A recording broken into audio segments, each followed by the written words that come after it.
Magandang umaga po. Ako po si Edgardo Burgos Jamito, asawa po ni Vicenta Di Mapilis Jamito. May isa po kaming anak, si Kayla Jane Jamito. Sa tagal po namin pagsasamang mag-asawa, wala po akong masabi sa kanya. Talagang naandun po yung ramdam ko yung pagmamahal niya sa aking anak. Hanggang sa ayos naman po siya nung nagsasama po kami, wala po kami problema sa mga kahit malayo po ako sa kanya, malayo siya sa akin, nagtatrabaho po ako sa ibang bansa, ramdam ko po yung pagmamahal niya sa aking anak, at pinadadama ko rin naman po yung pagmamahal ko sa kanya at sa akin din pong anak. Nag-umpisa po siya nung October, nung nagkuhan siya nang sinugod siya sa ospital. Yun po yung nag-umpisa yung panghihina ng katawan niya. Nung malaman ko sa ibang bansa, tumawag yung anak ko. Tapos umaga doon, alas 3 ng umaga, nagulat ako, parang alam mo yung malayo ka, ramdam mo yung pananabik na gustong-gusto mo yung makauwi ka agad para mapuntahan ko kagad yung asawa ko na alam kong naghihirap, nagdudusa. Yung sa awa po ng Diyos na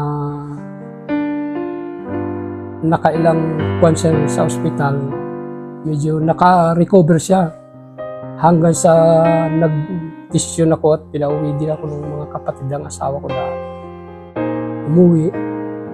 At yun nga po, nung umuwi na ako,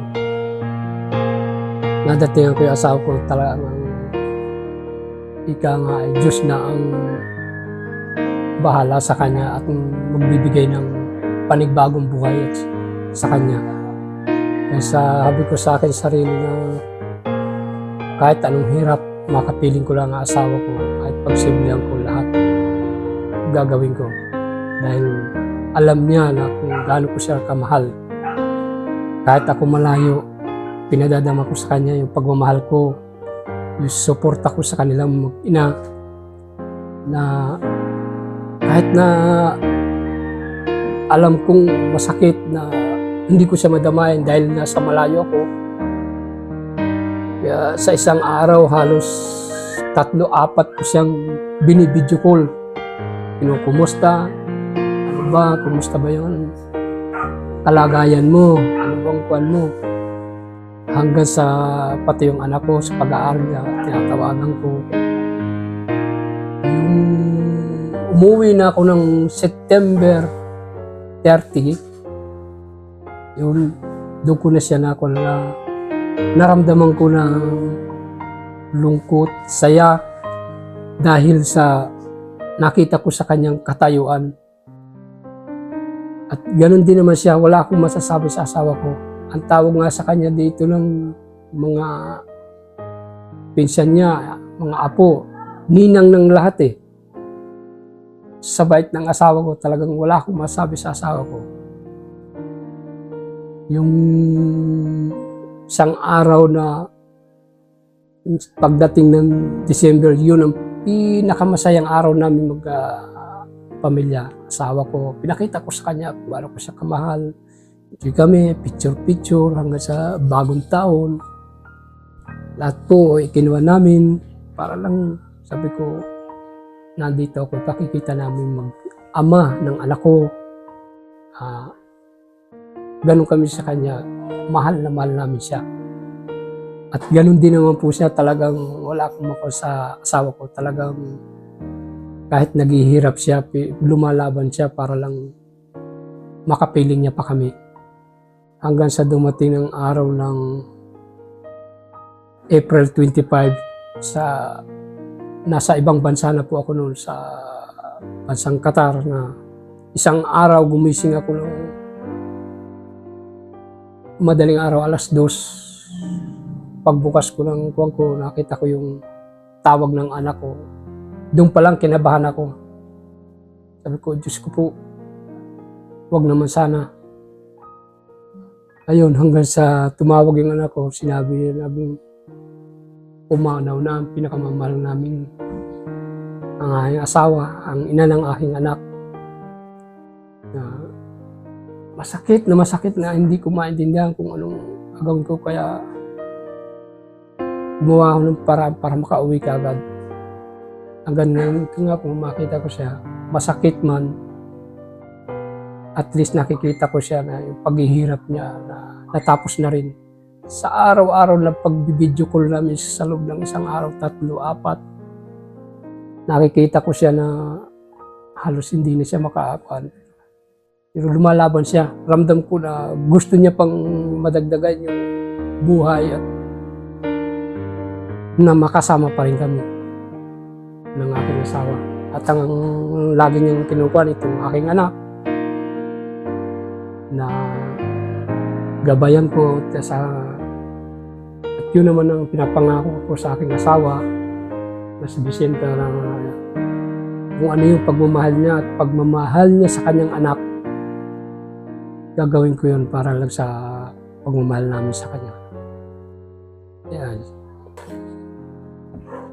Ang malimit po kasi namin tawagan ito Chaburi. Yung po ang code name namin mag-asawa. Masaya po siya pag tinatawag ko ng Chaburi. Chaburi din po ang tawag niya sa akin. And alam mo, kahit nasaan ka man, alam mo kung gaano kita kamahal. At alam ko rin naman na mahal mo rin naman ako. And I love you. Saan ka man naroon. Masaya na rin ako dahil nakikita kitang kuha na yung paghihirap mo sa iyong buhay. Patuloy kang lumalaban para sa amin mag-ama. Lagi mo kaming inaalala. Huwag ka na niyo mag-alala. Masayang-masaya kami ng iyong anak. Masakit mang kailangan namin tanggapin mo. I love you, Chaburi.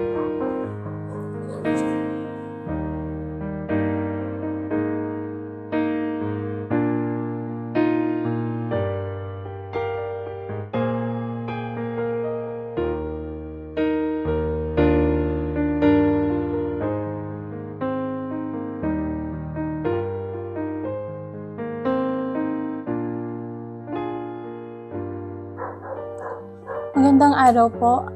Ako po ang anak ni Vicenta Dihamito. Ako po si Kyla Jane Dihamito. So, noong mga panahon po na umuwi ang aking tatay, ramdam ko po na nung December, panahon po ng Pasko at Bagong Taon, doon niya po talaga na-experience yung ganong kasiyahan kasi buo po kaming pamilya. Siya, ako, tsaka si tatay.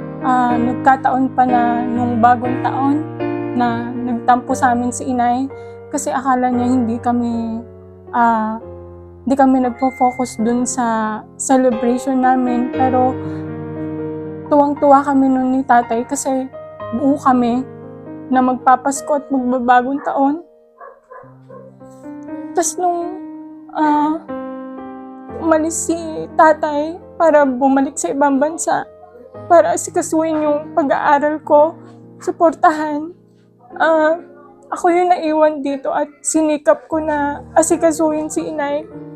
Kada uwi ko sa school na humihingi siya ng pasensya.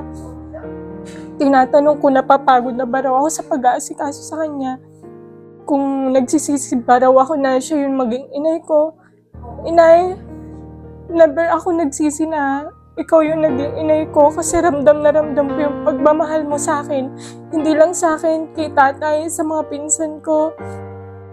Ikaw ang tumayong pangalawang inay nila, kaya hindi ako nagtataka kung bakit maraming bumibisita sa'yo, maraming nag-aalala sa'yo kada gabi pag tayong dalawa lang dito sa bahay.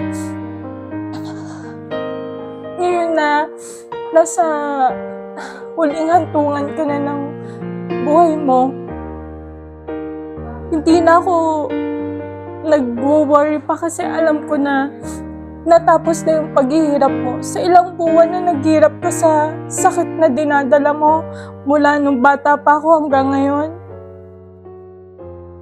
wala na, okay na. Kasi nakawala ka na sa ganong paghihirap eh. So, okay na rin sa akin. Kaya ko naman, inay. Nandito po yung mga tiyahin ko, yung mga pinsan ko. Hindi po nila ako pababayaan. Kaya ako nag-worry ka ngayon sa langit.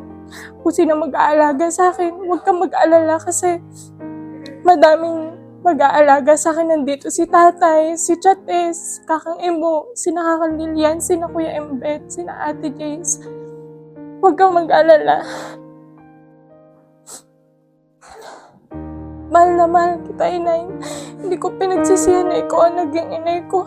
Kahit pa, lagi mo akong tinatanong kung napapagod na ako sa pag-aalaga sa'yo dahil sa sakit mo. Hindi ako nagsisi na ikaw ang naging inay ko.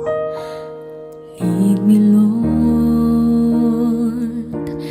lead me by the hand and help me face the rising sun.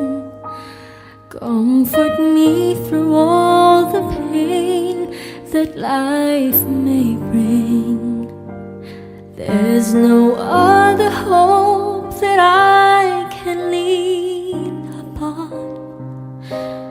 Lead me, Lord, lead me all my life.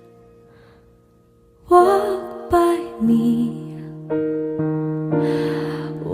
by me across the lonely roads that I may face. Take my arms and let your hands show me the way.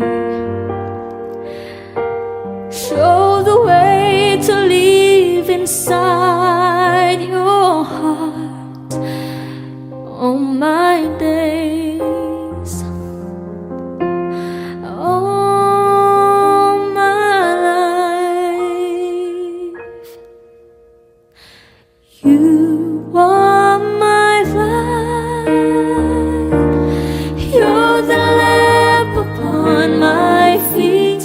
All the time, my Lord, I need you there. You are my light.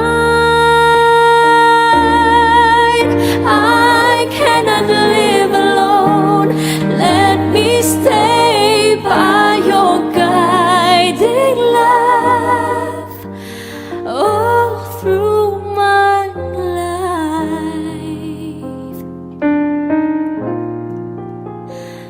Lead me, Lord. Lead me, Lord. Even though at times I'd rather go along my way. Help me take the right direction. Take your road. Lead me, Lord, and never leave my side. All my days, all my life.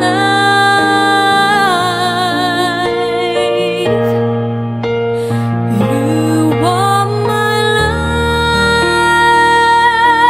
You're the lamp upon my feet. All the time, my Lord, I need you there.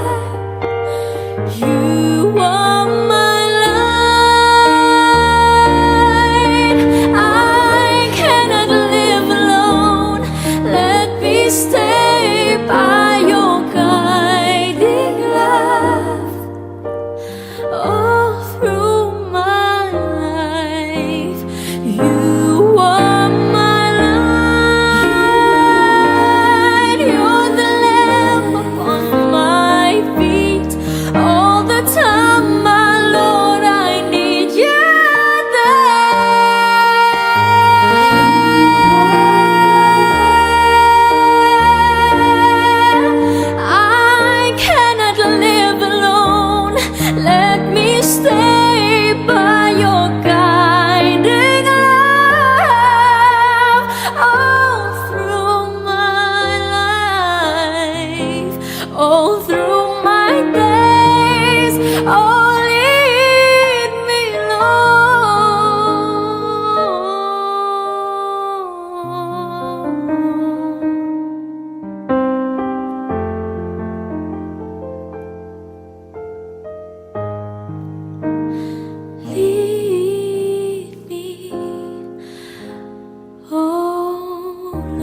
I can't remember when you were there, when I didn't care for anyone but you. I swear I've been through everything there is. Can't imagine anything we've missed. Can't imagine anything the two of us can't do. Through the years, you've never let me down. You've turned my life around. The sweetest days I've found with you. Through the years, I've never been afraid.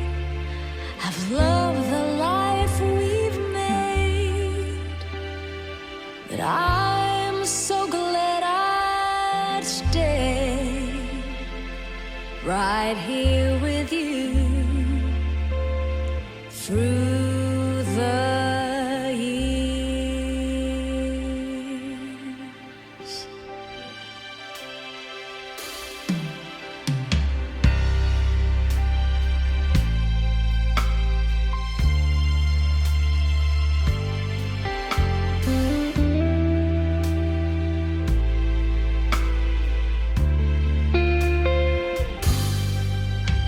I can't remember what I used to do, who I trusted, who I listened to before. I swear you've taught me everything I know. Can't imagine